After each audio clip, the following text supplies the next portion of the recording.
it is. Turning now to your nuclear policy, you've suggested you'll release the costings and other details this week. Is the cost of the nuclear plants more than the $642 billion plus you've suggested renewable energy will cost? And what do you make of the government criticism this will only power 4% of the grid? Does your modelling show otherwise? Well, Andrew, as you say, we'll release the costings, and this has been a very deliberate process in terms of putting out our policy in part so that people can consume it, understand what it is we're proposing. When the Labor Party signed up to AUKUS, they did so knowing that nuclear was a safe technology in its modern form. They did so knowing that they had an obligation to the US and the UK to dispose of the waste in the reactors, and they knew that they could do that safely. The fact is that we have a dreadful situation at the moment where we're deindustrialising. The damage that the Labor Party is doing to the Australian economy is staggering, and particularly through their energy policy. Manufacturers are fleeing our shores. We're going to lose jobs and economic activity, and capital is being taken from our country and going to other parts of the world by global boards who just don't want to invest under this government. So it is important for us to have an energy system which is reliable so that we can keep the lights on. We want energy at an affordable price, not just for families, but for farmers and manufacturers, because that's part of the reason that we're seeing food inflation at the moment as well. And the government's renewables only policy, which is creating the uncertainty and the extra cost that people are paying in their electricity and gas bills, is not going to cost $122 billion, as the Prime Minister keeps saying. But as Frontier Economics points out, it's going to cost well over $600 billion, and that's a conservative estimate. So I think we can deal with the remaining issue, which is time. We're saying 2035 to 2037 before the first reactors can be installed. And don't forget that 19 of the top 20 economies in the world have nuclear power or have signed up to it. Australia's the only one that hasn't.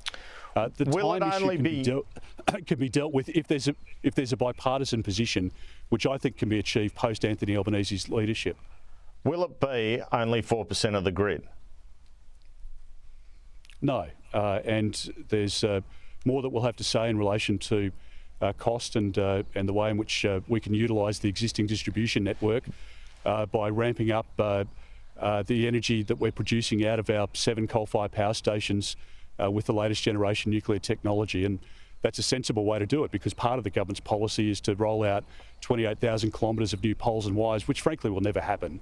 And the government's living this lie at the moment. And unfortunately, we're seeing a threefold increase in manufacturing closures. It'll be hundreds of billions, though, won't it, when you announce it this week?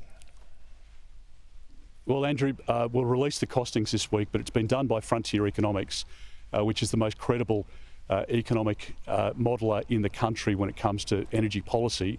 They're employed by Labor governments across the country, and interestingly, the work that they did, which demonstrated that the cost of the renewables only policy wasn't 122, it was well over 600, has not been criticised, nor has the government picked apart the assumptions that have been drawn by, or the conclusions that have been drawn by Frontier Economics. So we've got a credible policy that we're putting forward, and it will transition our economy into a modern economy where we can compete with our competitor nations and stand proud in the world.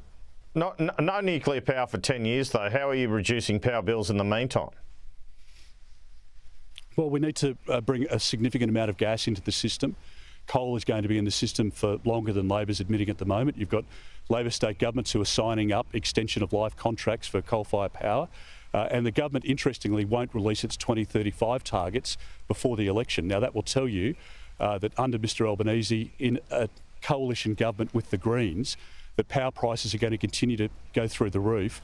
We're going to have more reliability problems in the system, and blackouts and brownouts will become a feature of our economy, which is completely and utterly unacceptable. And as I say, Labor is destroying our economy at the moment, and that's why a lot of families are hurting and small businesses are putting off staff.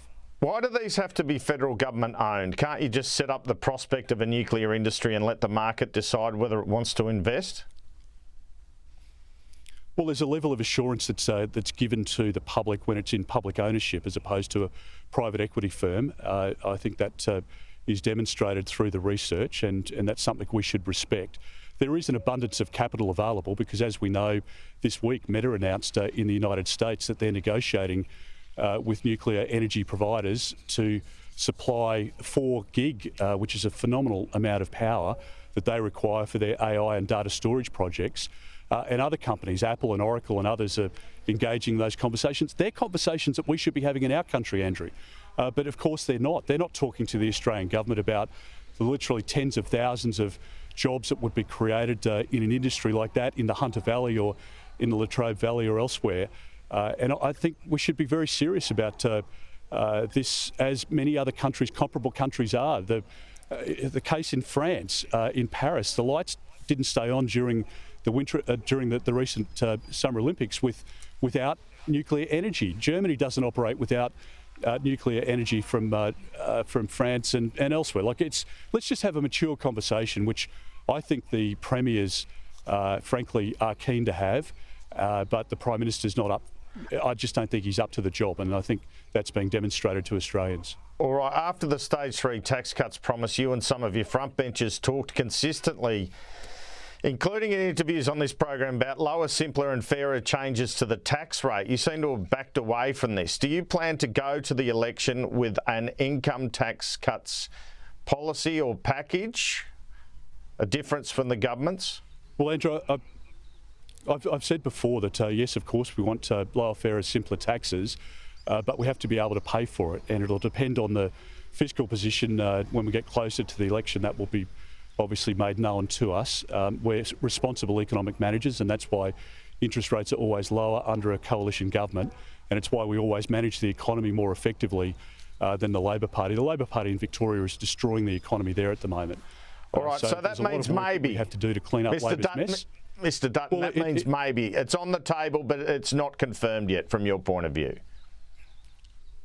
Well, Andrew, we've just got to deal with the reality at the moment. The reality is that people are paying higher rates for their mortgages than they need to because, as the Reserve Bank governors pointed out, the Albanese government's policies have fuelled inflation, which is why interest rates are higher. Interest rates are coming down in the US, in Canada, in New Zealand and in the UK, but they're not here, and they should have by now. And we want to reduce inflation. That will be our objective, so that we can bring interest rates down, and frankly that'll be the best assistance that we can provide to families. But the Labor Party's policies are going to keep inflation and therefore interest rates higher for longer. You previously talked about a reduction to net migration to just 160,000. Is that still what you want to achieve? It's we've spoken about a 25% reduction because the government's bringing in a person every 44 seconds at the moment. 1.67 million people over 5 years. No, but on net migration, away from infrastructure. That's permanent migration. What about net migration? Our policy is on net migration at the moment. It's an interesting topic you raise because the government has a disaster that's been brewing for the last couple of years. They've got a migration program that's been taking advantage of people at the end of their visas refusing to go from our country. And as we demonstrated when we were in government, we will manage our migration program to our country's benefit. We're a great country in good part because of the migration over many, many years, but we're not going to tolerate a situation where young Australians can't find rental accommodation or have no chance of home ownership. And but so you're not sticking to the 160,000.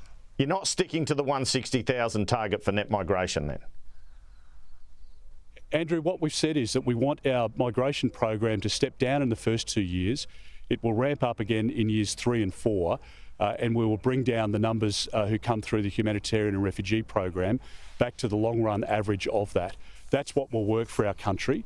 Again, we'll have a look at the economic settings, as we said at the time of the policy announcement.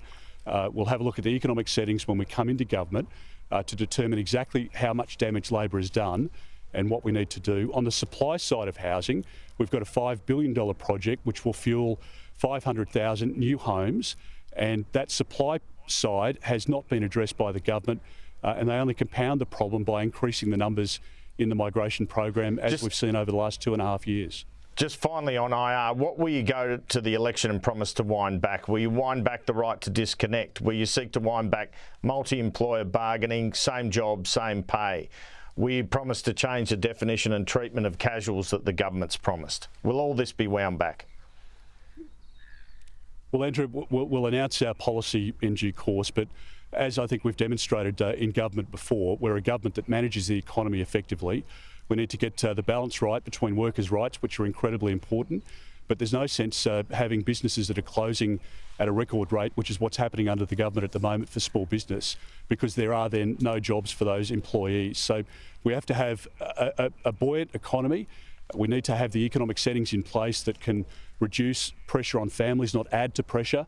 And we want to attract manufacturing as opposed to drive it offshore, which is what's happening under the government's policies at the moment. So we'll announce all of that in due course. Peter Dutton, thanks so much for your time. Thanks, Andrew. Thank you.